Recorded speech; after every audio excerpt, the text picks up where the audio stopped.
Has your blink dog destroyed your couch? Or your flump disfigured you with its acid tentacles? Did you make the terrible mistake to bring a wingling into your abode and it now lays in ruins? At Prime Exotic, we understand your love of critters. While blink dogs, flumps, and winglings are fun companions, we prefer the more intriguing creatures of the Prime world. Have you ever heard of the raccoon? Imagine a Aringon with short ears, a long fluffy tail, and human hands instead of paws. They love garbage and live well in the city. Perfect for the Hive. What about a pigeon? They can learn to carry messages to and from places. Careful not to be expelled into the abyss if they fly too high. Now, if you're looking for something truly exotic, look no further than the goldfish. The name says it all. These pretty water critters come in various luxurious shades and sizes. They don't do much, need to be fed often, live in water tanks that need to be cleaned, but they are sure to be the talk of your neighborhood. Come see us at Prime Exotics and choose your next companion. Please note all our animals are guaranteed disease-free and can be a good source of clean food.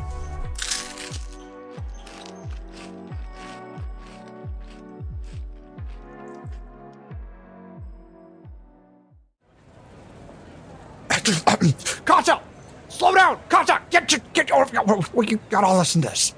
So, the soon-to-be displaced swords have gone and talked with the corporation representative, and they found out how much the new habitation will cost. Listen closely. Baba, you listening? 100,000 shiny gold pieces. Ha! Well, you think I'm pulling your leg, eh? No. Cut Benny White. What's a bomb to do? Turn to the cross-trade, of course. If our friends can pull off this heist, well, the good doctor told them he'd give them drink and get their papers started. So, to the open sewage we go.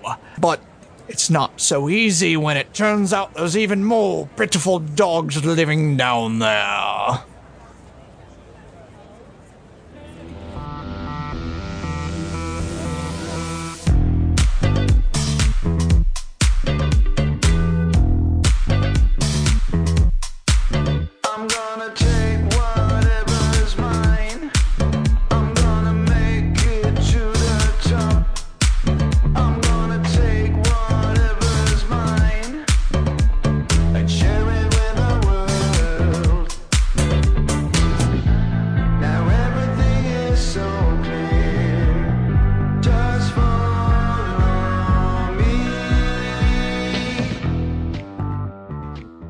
Are you guys going down in the ditch? We can get back up, right? Because you guys are... Yes, it's possible. No, yeah, you can get out. It's just that you're gonna get dirty. That's all that's gonna happen. Yeah. I don't give a shit. I have prestidigitation. I'm good. First and foremost, we need to ascertain where is most likely this deal going to go down. So we gotta be down there. Well, let's go down. What's getting a little dirty? Let's go down. Let's slide down. I'm down. Ball bearings activate. Getting down and dirty in the ditch. Don't worry, I can fix it afterwards. I got a perfume setting. Let me bring you down in the ditch. So you guys should be able to see the whole map. Yes, I do. Oh, that's cool. I mean, it's a pretty big map. So that's the whole span. There's not as much water as I wanted, but that's close. To the west, you guys see the pretty large opening of the sewers, like I said. At the entrance, you have a bit of space before you guys see the grate. So the grate would be right about here, so 5 feet from the lip. Right, so here is the grate. Here's the building that I was saying that looks like a tavern. Possibly, you'll have to get closer to see what it is. That's been constructed on the trestle of the bridge. So very, very close to one side of the bridge. And then you have a couple of half-crumbled habitation on all of the sides here, and completely to the east is another lean-to, and all of these habitation have created somewhat of little alleys that you can slither through, and this environment creates somewhat of a claustrophobic area. That's where it's going to happen. So it's somewhere in the middle of all of this that drop-off is going to happen. As we're maneuvering around, are people looking at us weird or anything? Or are they all just kind of, dealing with their own just basic survival? No, people are looking at you because you do not look as dirty as them, and you are not covered. You're not covering your face as they are. I resent that. I grab some slop and I throw it on myself. Probably a good idea. Smear it good. I'm like, hey, I can help out anyone else. I can reach your knees. And as you're coming up, you'd be coming from under this tent here. This kind of... I like to carry ourselves, I wanted to make it look... We're sort of, just recently down in the... in this shitsville. We didn't want to be here. Our luck turned horribly. And we're kind of trying to look for a place to stay, but not invade anyone's turf. You know what I mean? This is not like the gang thing before. This is more basic survival. So that, as I'm looking, that's how I'm portraying the way I'm doing it. And hopefully you guys are following along with that. Mm-hmm. Everyone else, you guys are following? Following Kindred's lead on we're poor orphans. Yeah, I'm schmacking up full broke mode. Living the hard life? Yeah, just recently, because obviously not all of us are covered in slop yet. I look at all of you. You better slop yourselves. You better slop. Yeah, sorry, it's really difficult for me to look more sloppy. Yeah, you probably just picked up shit just by slithering through it. Yeah, exactly. It just sticks. I have one foot cupped down and the other is the ball bearing, so I take one step and roll, and then there's another springy step and roll. You know what I mean? I'm just full on. My big iron arm and stuff like that, it's just I have it kind of janked out at the side. Full on, completely broke. I mean, that's my nature anyways, so sparks flying off. Yeah, you say slop yourself, and Agrat is she's flying currently. She is not touching the ground, and she was greatly outnumbered when this decision was made. And her arms are crossed, and she's holding herself tight, and has the biggest fucking frown on her face. She does not want to be near all this gross. She is a prissy wizard, and this is not what she wanted today. Prissy wizard. I turn around and my hands are covered in slop, and I'm reaching for you very slowly. Don't you dare! Very Don't slowly. you fucking dare! I'm just rolling and hopping, rolling and hopping. She will just fly higher, so she's 10 feet above, and sticks her tongue out at you. You're hitting the tarp cover. She would gladly hit the tarp cover. I bet that's covered in slop too. That's just seeping through. Yeah. No! Terrible. Seeping. The best word. Seeping. One of these days you'll come down to the slop. The slop is all. The slop is all. Are you going to start the slop cult now? I'd rather not be part of that. This place has enough of those. You can't start something that already began ages ago. Eons ago. What's the plan? I'm making it seem like we're trying to find a place to stay. I'll kind of scoot around. Can I take the tripwire in the meantime and set it up in just after the grate in the sewer entrance? Yeah. Some poor child is going to go play in the sewer. Yeah, I know. Let's reconnaissance a little bit before we set up traps. Well, because that's going to be our main escape route. It's pretty obvious that's our primary plan A of escaping.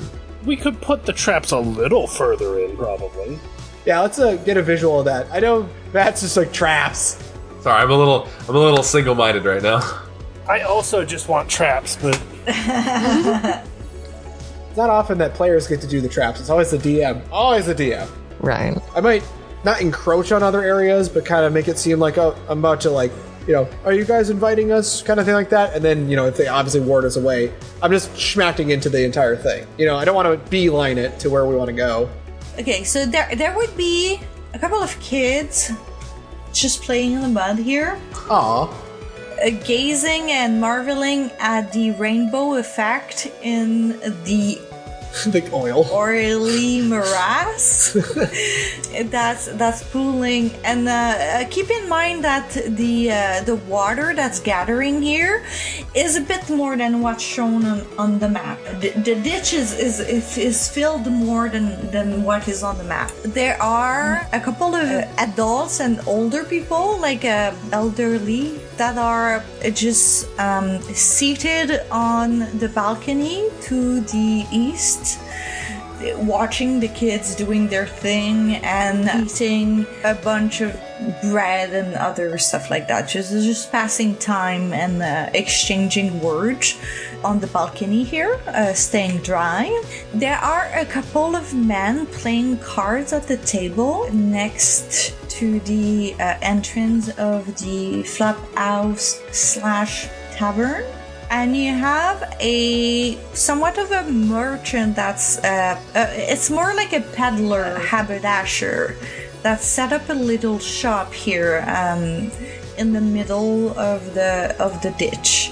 That's pretty much what's animating the area. The world's worst haberdasher, setting up shop under an overpass. Probably a Sigil, like most affordable haberdasher. So it's more of a habitrasher. Most affordable habitrasher. Yeah, that's an easy one you're just missing out on. Also, can I just throw out there, Inkten's stripper name just dropped. I don't know if you caught that. What's that? Oily Morass? Oh my god! Oh no! All right, new background. Touche. Oily morass. I'm saying, like that just kind of slipped out there, and I was like, that was the one thing, and I'm glad you focused on it. I did kind of think she was referring to me for a second, but I was like, wait a minute, what? I didn't think it was that kind of game, but okay.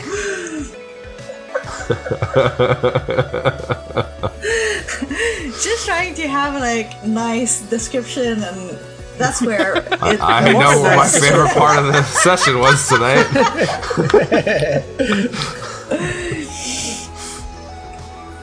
Well, there are kiddos playing, so like I will kind of stutter step on over to them. Still like broken toy. I'm trying to be cute, but it's kind of like those toys in Toy Story 1 that Sid maimed. Yeah. Mm-hmm. What's your aim here? Like sympathy, pity, fear? I want to be inviting, and it's like, look, I am a broken toy. I can play too. Because eventually my goal is to talk with them and see if there's more info. Because kids are way more perceptive than you think. Let's roll a performance. Performance for the bout? Yeah. What is this of which you speak? Let's go that way. Oh, fuck yeah, 22. Okay. So, you roll, do your little, I am a poor toy, please, I need a kid to be fulfilled. Squeaky, rusty. Let's say that there is a little Hadowsy kid. Oh. They can play with all hands and feet. Yeah, the monkey chimpanzee people kind of playing about with a bunch of other kids. Like there is tiefling in there, goblins, I like this crew. Humans. It's really a mosaic of people in the ditch. No racial division.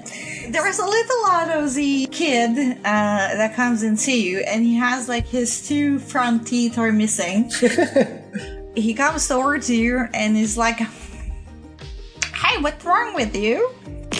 Well, I am looking for a friend. Friend. He smacks you to the side of the head.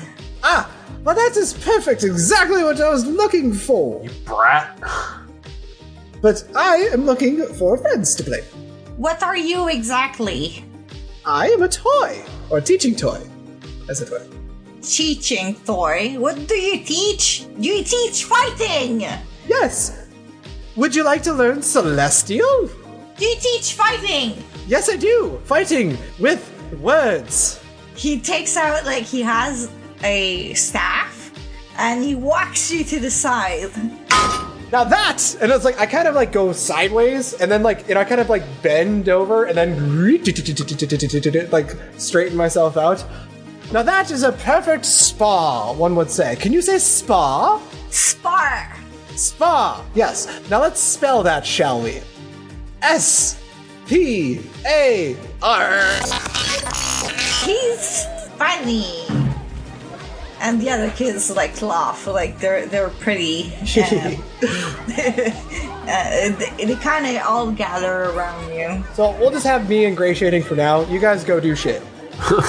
Can I investigate a location that would be out of general eye view, probably a drier spot away from where most people might be hanging out or sleeping, I guess, if it's going to be being held later in the evening? Make a perception check.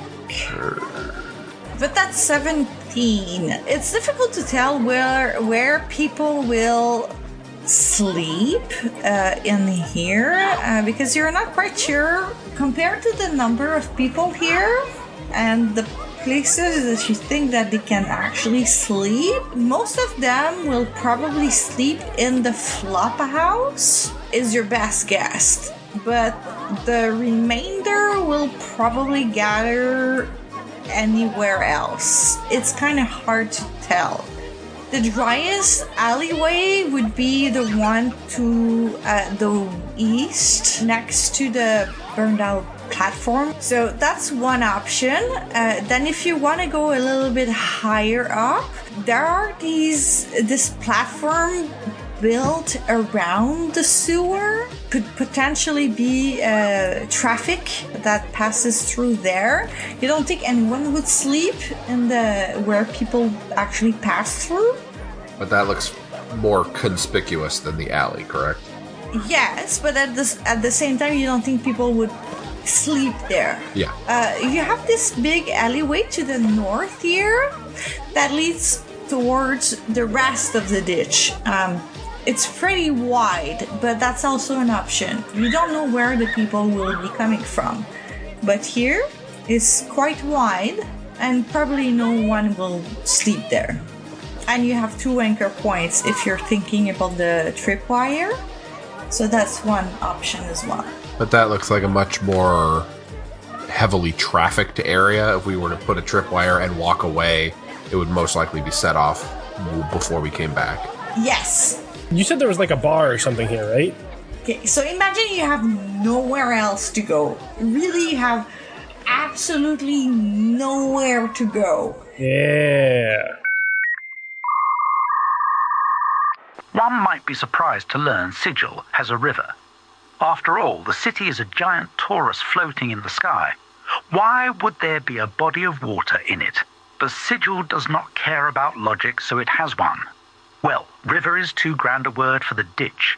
It's more like a 5-mile-long drainage trench. But if you call it anything else but a river, be prepared for a scuffle. You'd think the only river would be protected and highly prized. But you'd be wrong, Cutter. What's flowing down the ditch is the foulest fish broth allowed to flow anywhere. The main culprit is the great foundry that's dumping all their corrosive and dangerous runoff straight into the river. The populace comes in second place in the disgraceful fucking up of the river.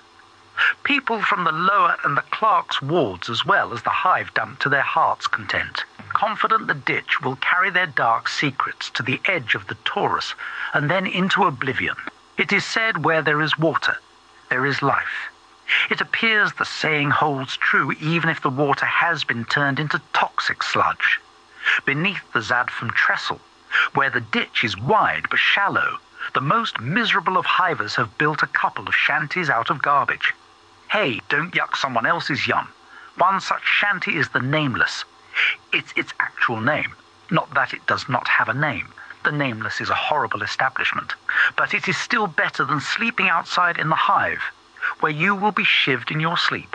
The Fluff House consists of a room with as many bunk beds crammed in as possible. There is no space for personal belongings, and there's barely any footpath between the beds. The interior of the Nameless is suffocatingly hot. The smell is eye-watering, but for the regulars, the fumes of the ditch do not bother them anymore. There's no great fear of robbers, as only the deaders have less chink than them. However, socks are another story. Socks are always a luxury. If you have nowhere to go, you could go there. Convenient, as I currently have nowhere to go and no idea what to do. So let's go talk to a bartender.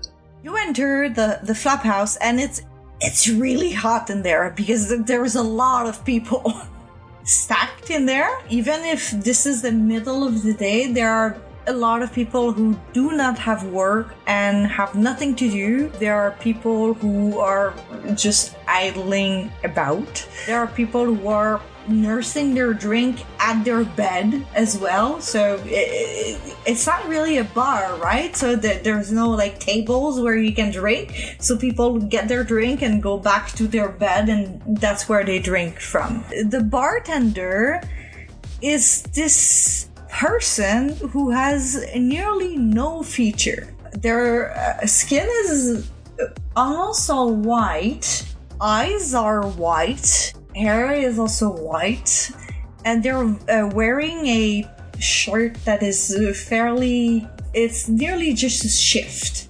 As you approach them, like you cannot even distinguish if they are male or female. And as you approach, they turn to you and they say, do you require a bed?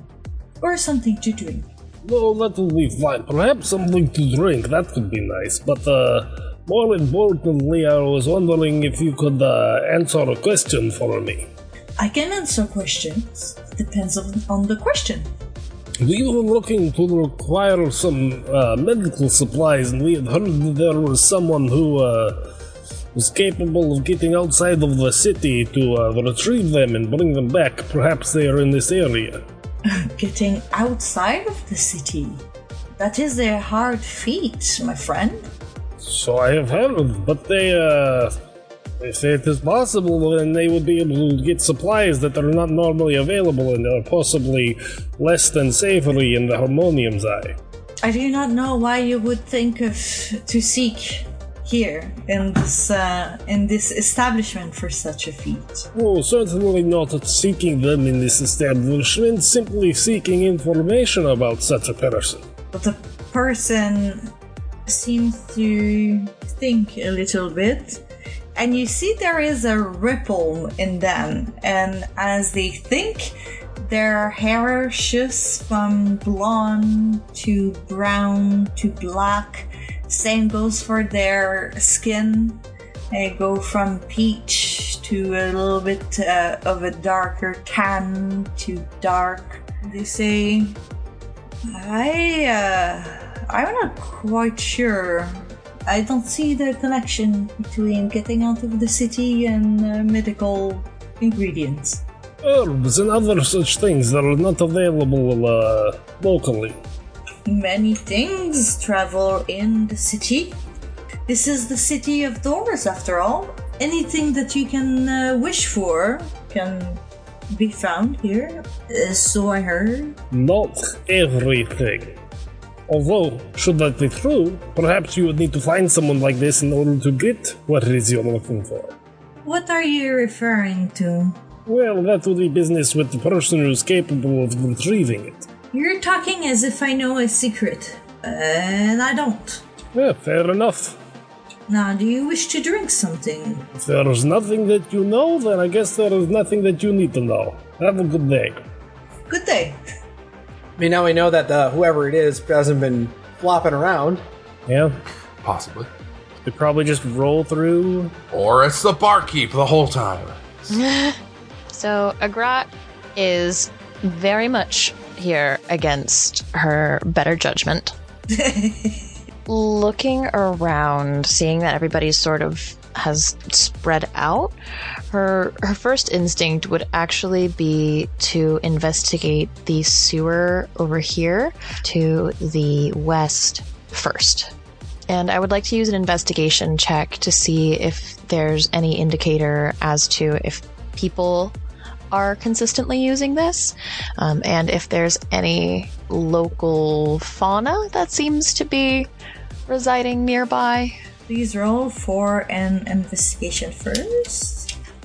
Dirty 22. Dirty 22.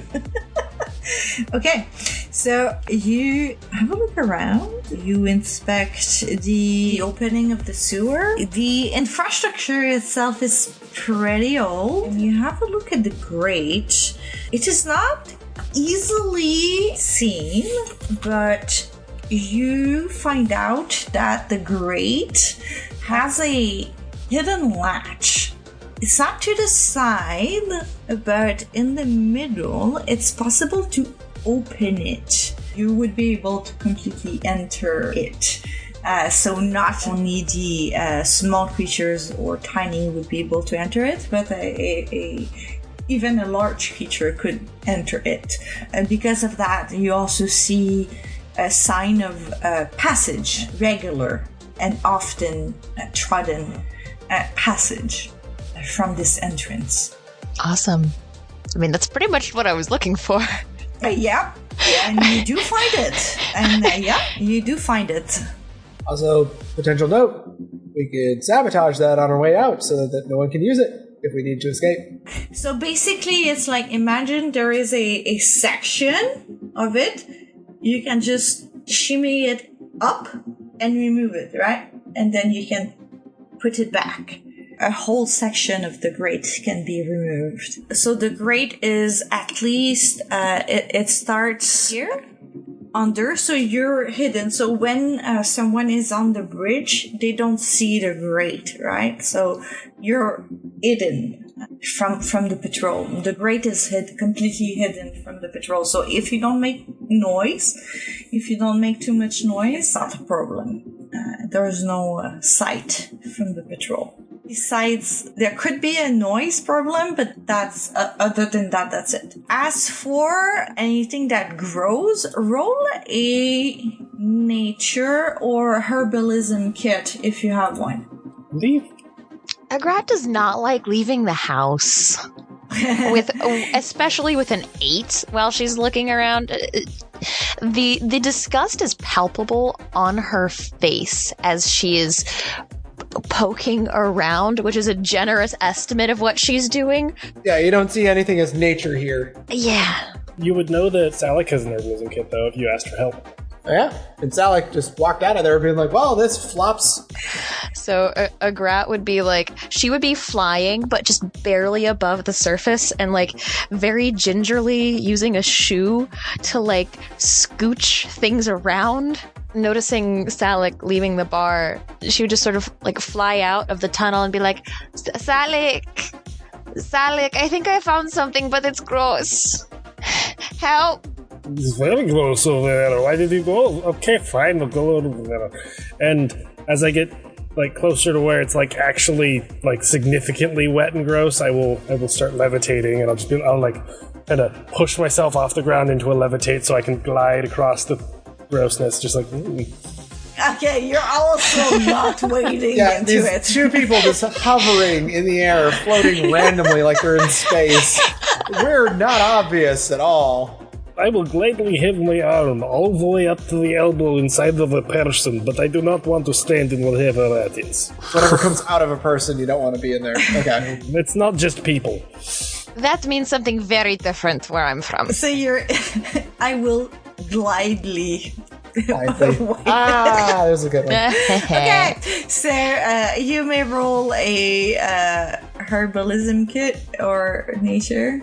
Come on, game. Hey, that's not terrible. You're looking around, trying to see if like there's anything like interesting around the grate, which accumulates a lot of stuff. Yes, you do find a couple of things that you could use for your crafting.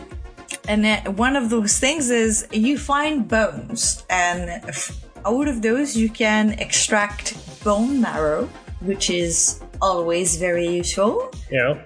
One would say everyone has that component. It says the automaton. Hey, you don't know what my fuel is. I'm powered by bone marrow. Just sucking on bones left and right.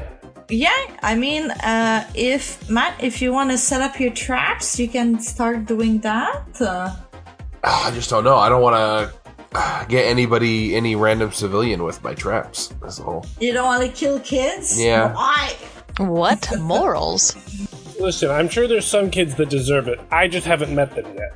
So yeah, maybe doing some badger work, or if we can narrow it down, like, oh, this is a pretty decent alley, little garbage can way, or they'll just do it up on top of this exit here, kind of in front of everybody because they know they have influence over this area, or it'll be dark at that time, so no one will be looking for them. We can make it so maybe above the graded space is lit up oddly tonight, so it doesn't make sense to do shady dealings there. Or this alley happens to be where a bunch of people who couldn't fit in the bunkhouse are sleeping tonight, so they have to go to a less populated space, and the only place that they end up having is the alley that we've booby-trapped, right? I have to imagine a small amount of coin goes a pretty long way in a essentially homeless shanty. I don't know about like getting necessarily the kids on our side, but There is, as far as people go, yes, there are a bunch of kids going about. Number-wise, around 6-7 kids. There's a bit more of adults playing cards. Adult, total-wise, 18. okay, so it's really not that populated. A potential of 24, 25 people in the area. Like maybe 8 or 10 family units. Yes, but it's not, and it's not even that clear in that type of space. Like, what is a family unit? There's a lot of transient people. I think we safely have either a thoroughfare or a meeting place to about 4 places. The big question right now for me is, do I want to use all of my spell slots for traps or save them for a potential encounter? So my question, before I continue overthinking everything, should I save for an encounter, or should I try and over-prepare now and have only cantrips for a potential encounter? I would save off on the traps because they also, at least the spell traps, just because I think they also offer an opportunity for us to end up getting discovered before we want to be. Because we have, what, you said 12 hours, Miriam? Yeah, but at this point, it's probably closer to 9 or 10? 11. 11. You guys have 10, 11 hours. Okay. now. So I would rather err on the side of caution and treat it as 10. Should we just jump into me talking to the kiddos? And we can jump right in. So it was like a gaggle of kids of various species. Yeah. All a bunch of ragamuffins and whatnot, rapscallions. I already kind of ingratiated myself. I already talked with them a little bit. Yeah. Mm-hmm. Like, as they're kind of cavorting and... And their fun was just kind of hitting you with a stick. So, speaking of sparring, I want to spar some verbal words with you. I am on the lookout for some majestic creatures, things from across the land, and I'm trying to find evidence of them. Have you seen anything strange around here? You're the strangest thing we've seen so far. And maybe the floating lady over there. Pointing at Agrat. Anything before then, because we're trying to find people who are equally as majestic as ourselves. Has there been anyone strange, anyone cleaner than usual, or just items you found? Objects? Little markings, perhaps? Some new writing? Like, I could do this and I write, like, various types of words as examples, like draconic, celestial, like, all the ones I know, and all the ones I can make a loose facsimile of without actually understanding. It's like, any of these seem to spark your memory? Get it? Spark? Huh? There's a little howling, like owlkin that's at the back. He's very small. He's smaller than you, very tiny. And he kind of perks up and he's like, oh. He has huge eyes. His feathers are all dirty. He has in his feathered hand, he has a piece of junk, like you're not too sure what it is. He's like, oh. He wants to give it to you. And the other kids are like dismissive of him. He's like, oh, it's just junk, leave it, that's disgusting. He seems to be like the runt of the bunch. Oh, perfect. This is great for bartering. So let me pull out something here. And I pull out a flask, like an empty one, scoop up some of the goop off the ground into it, and then I cast prestidigitation on it to make it kind of like glow rainbow colors. Just like, as if a unicorn puked into it. God damn it. I would be willing and most honored to trade with you, young, gentle creature. Oh. Me, I want to trade with you. He wants to give it to you. Yes, perfect. All right. What the hell did I grab? Did you give a child alcohol? Oh, it's a flask filled with nothing but goop. Made to appear like a rainbow. Unicorn goop. For 1 minute. 1 hour. But yes. Oh, 1 hour. Oh my god. He has the flask in his, like, he barely has fingers, like it's all fluffy. Like, Yeah. when you look at the talons of owls, they have like a lot of very fluffy feathers. So he's holding the flask, which is probably as big as his head, and his eyes are like sparkling, and he's shaking the flask, and he's like, oh. Yes. And he goes away with the flask, and he's happy to run off. Enjoy it, young one. What was his or her or they's name? The other kids are like, we just call him who? Who? We have no idea. That's the only thing he says, so we're not sure. So he's like, who is that? And they were like, yes. Exactly that. Thank you, the who?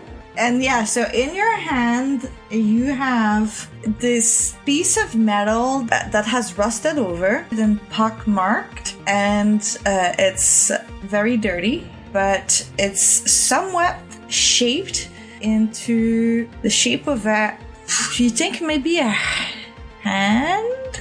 It's a rusty piece of metal shaped like a hand. Yeah. Awesome. Can I do a knowledge check of this? See the type of material, or if there's a magical or religious circumstance? Sure. Yeah, you can do a history if you wish. Alright, knowledge checks feed my fucking pain, always. Agret, help me. Too sure what this would mean, but you notice that there are like 2 little holes to the side to hang it somewhere. Ah, I look at my hand, it's like, maybe a replacement for that, too. Put a pin in that. Like these little holes. Well, that was an experience, to say the least. Thank you, young Gups. Appreciate you. Yeah, and they've mostly walked away. Like, this is boring to them, so they're DM not is standing bored. here. Still kind of like do my hobble step over, just like, and like as I'm waddling my way to you guys, climbing through the filth. Like, you guys are avoiding the hell out of it. I'm like, there's a wake that I'm just trudging through. Like, there could be objects that I should avoid. I just don't fucking do that. And finally, by the time I reach you, it's like Caught all up in your wheels? that perfect. It's like I bulldozed. It just piles up over me, and then eventually my head pops up through the goop, and I look up and it's just like, Agrat, What? I have a question for you. Ah. And I'm reaching up to you. It's like, hold on, I need your help to get out. No! Don't touch me! Come, just right here. Okay, hold on, and then I'll throw the hand to you. Just say what you want! Ah! It's a hand. Take the hand. Just take this hand, not my hand. Take this hand. Ah, gross. Where did you get this? She's gonna like lift a hand up and flick it off and like repeat on the other side. It's a gift from The cutest little gup you ever seen. Where did you commune with fish around here? Fish? Fish? Gup. No, he's a little gup. Like a guppy. No, just a gup. Do you mean... It's colloquial. We're just not in the colloquial region for that colloquial term. Can you look at the hand? Oh, I forgot. So I made child. up my own. I made up my own. And it's now official. It's gup. You can't just make a word official by saying it. You know what? That's not the hill I'm going to die on today. What is this? By the way, if you must insist, it's from the Githyankies. They were always fishing amongst the stars, so they named their kids Gups. I don't know if that's true. That does not make sense either. Grat just has one eyebrow raised and the other just like pointed as far down as she can get it, and is just like grimacing holding this thing in her hand, and is immediately just going to like go back to trying to investigate it and like turning it over in her hands and like, what was I handed? Yes, that's also a history. Yeah, with a 15. This is a pretty damaged by time and weather.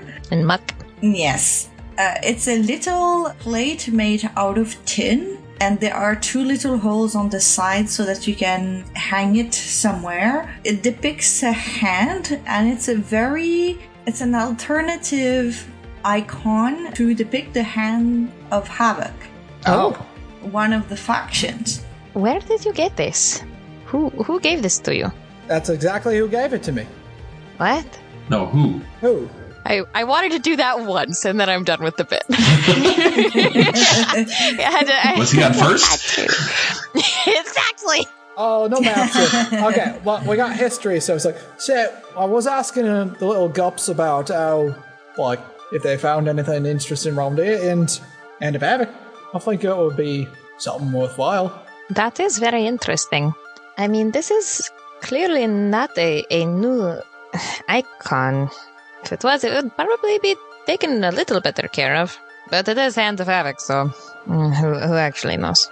But do you think this would help us in identifying our targets?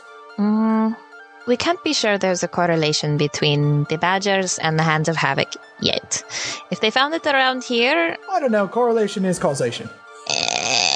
I am choosing a different hill to argue on currently. We'll get back to that one later. If it may have been dropped by them, that could indicate that they're smuggling more than just whatever this medicine is that we're supposed to find. Why would you think agents of chaos would want medicine outside of, I guess, when they burn themselves by accident? It's a good question, and one I don't have many answers for. But even if it's not just the Badgers, this could mean that there's other smuggling operations, including ones of, say, artifacts, going through here. True, it could also be someone else who's after our target. Well, it's not always a guarantee we're the only ones. Again, we don't have any evidence. This is just speculation. Which is perfect. This is also the place for refuse. I don't know what you mean, and I'm like, my head's barely above this goop. You know, you must be made of a very unique chemical composition of the metals, because I think you are like at least 80% irony. It's actually why he makes such a good roommate, because he isn't bothered by any of this stuff. Oh, it's funny, every now and then Inkton's metal gets stuck to me. So it's like we get stuck together for a little bit, and it's really weird to try and find the demagnetization aspect of both our physical constructs, but eventually we find a way past it. Well, there's a potential clue. Anything else back here? So, are we setting the traps or are we not? No. No. We have decided that the traps are probably not the best idea currently, just because there are so many people who pass through. Plus, we could also just cast them as we go, I do believe. Is anyone else got any ideas for what they want to explore around here? Like, I'd still like to see if we can find any actual marks that they may leave behind. Because, you know, it's like if someone scouted the area, they probably left something for other people of their team to recognize, you know. That sounds too smart. I'd rather be reactive and see what they do so that we can react to what they do. You fool. I was reacting to their reaction.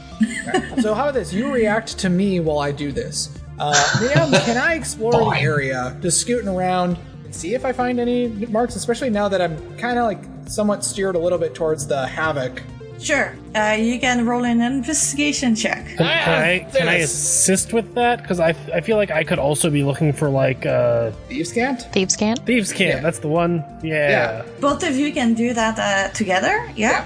I can guidance you if you want assistance with it. Oh, Yeah. this is the dirtiest of 20s ever. Dirty 20. It's a filthy 20. You filthy little 20. Just gnarly 20. Why are we kink shaming the 20? It's not kink shaming, this is appreciating. Maybe the 20 likes to be degraded. Maybe we're giving the 20 what it wants. You go over the place and you really take your time to go with it with a fine tooth comb. You discover a little cache, which you do not think that this is not the drop location that you are looking for. You're not quite sure who's putting some treasure in there, but you discover it, so it's really up to you what you want to do with this. You find 10 silver pieces. You find a lacquered comb with an engraved labyrinth on it. And you find a wooden spindle. A spindle? Yes. Okay. Like to hold yarn on? Yes. Oh, okay. I'm gonna ask the D&D thing. Do these seem magically inclined in any way? You don't think so? Does it seem like this is something a child would put together? It's hard to tell. There are no toys in there. And the 10 silver would be quite an amount for a kid. Hard to tell. The comb is very nice, though. And you said it's engraved with what? A labyrinth. I'm torn. This is precious to someone, but I'm very, very curious about this lacquered comb. Yeah, would you say this comb is worth 5 gold? Could be. Yeah, you could fetch a good price for it, for sure. I think 5 gold would be worth it, so I will take the comb, but I will leave 5 gold in its place. Oh, okay. This is precious to someone. Might even have sentimental aspects, but I at least want to let them have a chance to live. Especially because there's a chance it could belong to a kid. I don't think Kindred would just take that and run with it. Alright, so I'll leave 5 gold behind. I'm just gonna go broke, guys. Let's do this. Inkton, you're gonna have to worry about paying rent. Okay, you know what? I'll tip myself. I'll take the wooden spindle too. But I'll leave the silver behind. I don't give a shit. It'd be really weird to leave gold and take silver. That's just awkward. Alright, so that's the little cache. And as you continue to look around, you see that there is a lot of barrels and boxes and things like that where what you're looking for could be deposited into. However, you do not find any package or anything like that. You do know that what you're looking for would be in several packages, as Dr. Pavel told you that it does not fit in, it would not be one single package, but you don't locate it. Or I think checking out the inner sewer Yes. for escape routes is the next route we should go. Good idea. Okay, so the idea is to escape through the sewers. At least know that we can. From the tunnel that you are in, because this is quite close to your house. You know the tunnel system on the west side of the ditch. This sewer system is known to you, so you know how to navigate in there. It's just you don't know what you could encounter. That's the only thing. But if you're on the west bank of the ditch between the Office of Vermin and Disease Control and your house, you can navigate the sewer system without any problem. It's just, you just never know what you can encounter. It sounds ideal to me. Yeah, somewhere nearish where you can't get lost. So, to get there, I don't know if you ever played Dragon Chess. You just gotta play Bilbo's Folly to get there. So there's a diagonal lateral, and then you cross like 2 hops over, then you make an L shape over here, and then you do a backflip, and you're there. You're making up a lot of new words. Bilbo's a real word. Just look it up. Grass just gonna stare at Inkton, look back to Kindred. Well, that's how you get there. Anyone have any questions? I'm not doing a backflip. Yeah, like a lot. What do you mean? Bilbo's Folly. You play Dragon Chess with me all the time. Sure, we don't really have a board. We just kind of make up rules as we go. But you've seen that move before. If you're making up moves, then we won't know where to go. That's not how directions work. I barely understand how to play that game in the first place. Okay, let's sit here for the next 5 hours and I'll show you how to do this. Just show us the way. Going to murder you. The way is that way, and I just point at some random angle as through there. Okay, fine. I'll just show you. Here we go. And then I'll show them. Thank you. So you guys leave the ditch and you show them through the sewer all the way through fell statues. The backflip that Kindred was talking about is actually crawling through a gravity chute that he was talking about. It's awful. I warned you. All right, you gotta tuck and pull, and then you tuck again. What he was talking about actually makes sense somehow. I love it. Thank you, Miriam. That's great. You exit out a manhole, which requires some strength to push. It opens out in the back alley right behind fell statues. And when you guys turn around, you see this half-crumbled temple that is fell statue. You guys want to meet him? He's a great bloke. Oh. All right, let's go meet him. I drag you in. This is the time of day. You guys are it's probably around 5 after peak. The afternoon is starting to pass, and so you are going around the building, and as you approach, there is a door, but there's also a half-crumbled wall, so you can peek in. The fall of Fel and the destruction of the Temple of Doors are bally stories. No one wants to talk about them, but I will reveal the dark of it. It was one of those times when the lady reminded everyone she was the boss lady and no one else. Our mummers in this sad tale are Eoskar, the power of planar travel and keeper of gateways, Our Lady of Pain, the foolish citizenry of Sigil, the Oskarians, followers of the god of portals, and the Dabus, servants of the lady.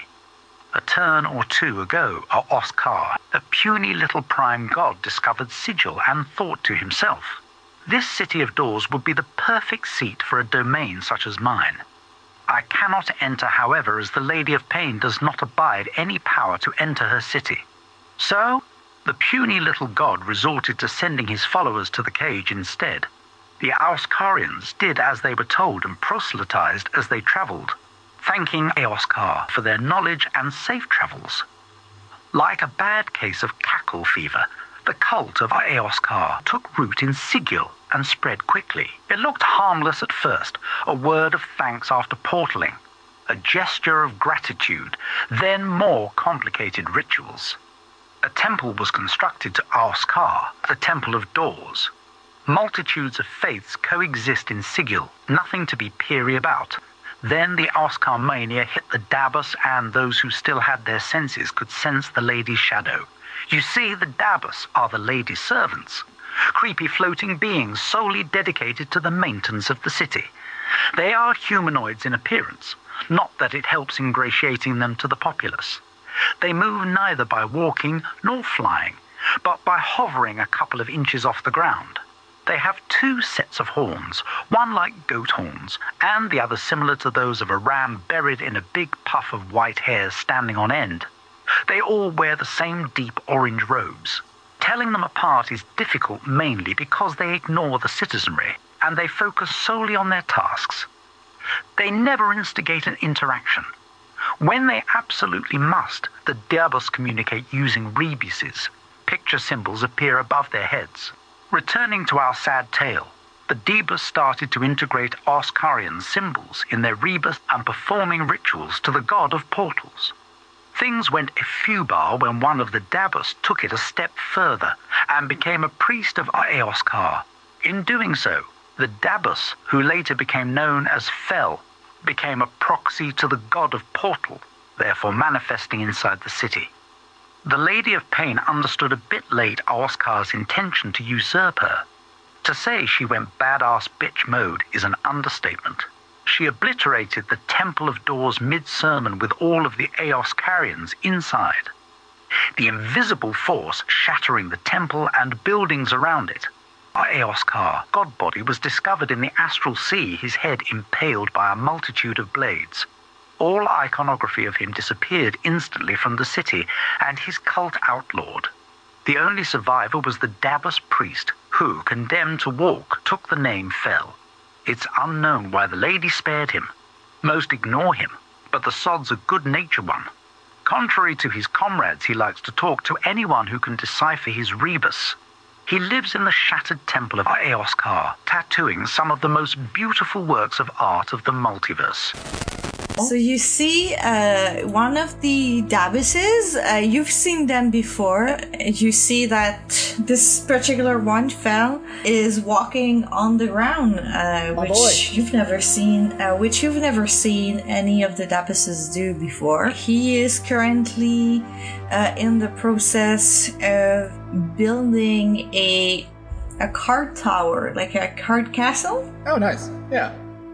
And you guys make some noise, like it's very quiet where he is. It's very, there's no client. And you guys see the tattoo implements are very neatly put to one side.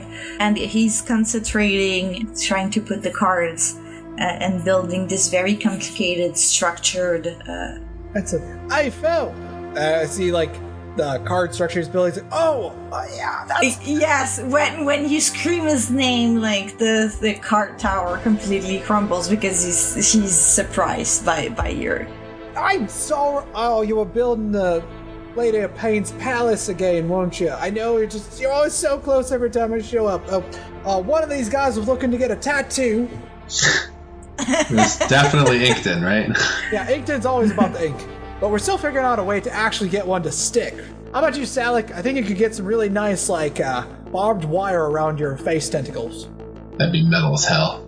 No. Why are you trying to peer pressure someone to get stabbed repeatedly? I just thought you want to look trendy, but that's fine. I can't help but point out that I don't think there's anything about me that looks trendy.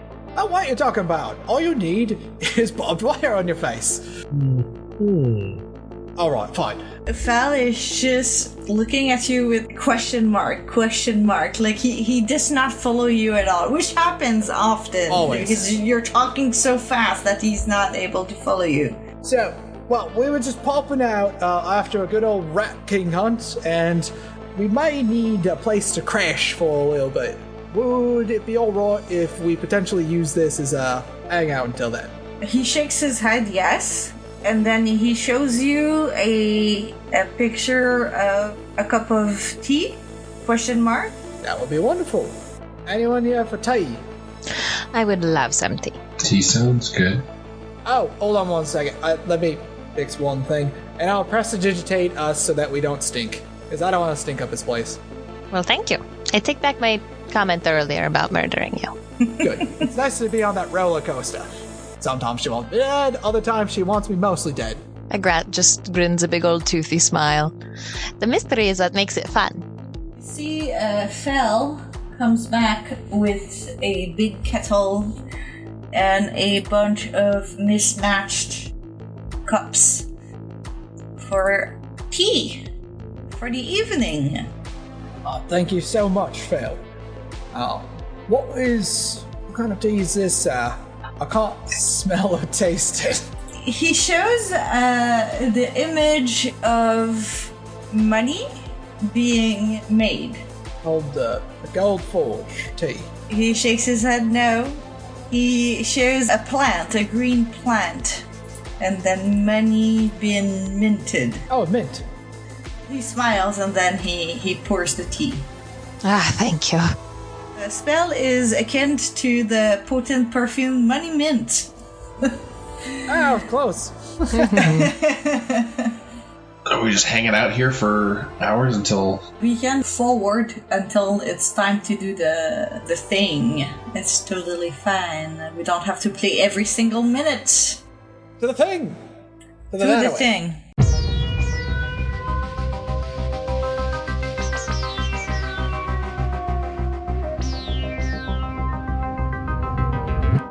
So if you wish to approach the area as sneakily as possible, you can roll a stealth check. Also, guidance this. Are we not showing up early? Yes, you are. But you guys don't know if they are there already as well, right? So you're still taking precautions. Wow, you guys are doing really good. So I'll put you on the night map. Because it's night now, so you'll be reduced to the poor lighting that is here. But you've seen the map before, so you should remember it. Can I spawn 11 too? Yes, you can. So if we're able to maintain our stealth from what we had before...